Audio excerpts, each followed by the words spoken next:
À l'occasion de la 59e édition de la Fête de la Jeunesse, l'ONG Fondation d'éducation d'Espérance, dirigée par Madame Marie-Florence Hant, en collaboration avec l'Institut africain de l'informatique, a organisé une conférence captivante à l'Institut africain de l'informatique à Yaoundé. Cette conférence, qui a attiré plus de 2000 étudiants, avait pour thème central l'impact des réseaux sociaux et la consommation des stupéfiants chez les jeunes. À l'occasion de la célébration de la Fête de la Jeunesse, nous sommes réunis ici à l'IAI sur l'initiative du représentant résident pour entretenir des jeunes sur deux fléaux, l'utilisation irresponsable des réseaux sociaux et la consommation de drogue en milieu jeune. Nous pensons que c'est opportun aujourd'hui de multiplier les campagnes de sensibilisation parce que ce sont deux fléaux qui menacent la jeunesse, qui menacent le Cameroun, qui menacent le développement, qui menacent la paix. La manipulation des réseaux sociaux aujourd'hui représente un gros danger pour la stabilité, pour la paix, pour le vivre ensemble. Donc il est important aujourd'hui d'orienter les jeunes, de penser aux outils d'éducation et de rééducation de la jeunesse pour savoir tirer le meilleur des réseaux sociaux.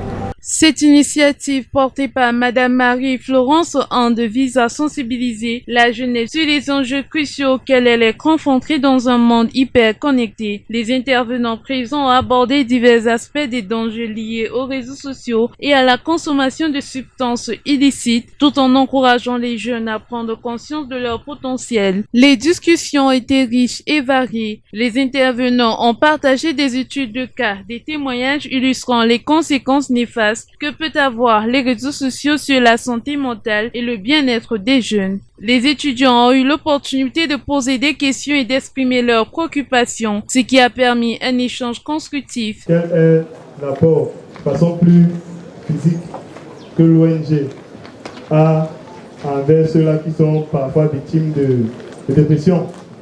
Par rapport à votre ONG, nous savons qu'il y a certains étudiants que je peux dire quoi, la drogue leur serve d'inspiration. Il y a certains jeunes que s'ils ne fument pas, s'ils ne consomment pas cela, ils ont l'impression qu'ils sont diminués. Les intervenants ont pris le temps d'apporter des réponses claires et précises, soulignant l'importance de faire des choix éclairés et responsables. Nous avons les centres de désintoxication. Centres de désintoxication, de prise en charge et de réinsertion sociale des jeunes addicts aux drogues. Dans les centres, nous faisons quoi? Nous récupérons les jeunes qui consomment la drogue. Nous travaillons avec des spécialistes. Je travaille avec des psychologues, des psychiatres, des assistants sociaux, des médecins et des addictologues. Ils sont 5. Donc, quand vous arrivez, on va vous interner pendant au moins 6 mois. Il a déclaré que la drogue peut être une substance d'inspiration. Non, mon ami, la drogue ne peut pas être une substance. Ça vous donne l'illusion. Ça vous donne l'illusion de vous apporter une solution. C'est pour ça que vous allez voir le monde, s'il vous plaît, le monde des artistes, le monde des grands de ce monde à un certain niveau. Malheureusement, ils sont obligés de se droguer. Elle vous donne l'impression de vous donner des pouvoirs surnaturels, des super pouvoirs, mais à côté, elle vous détruit.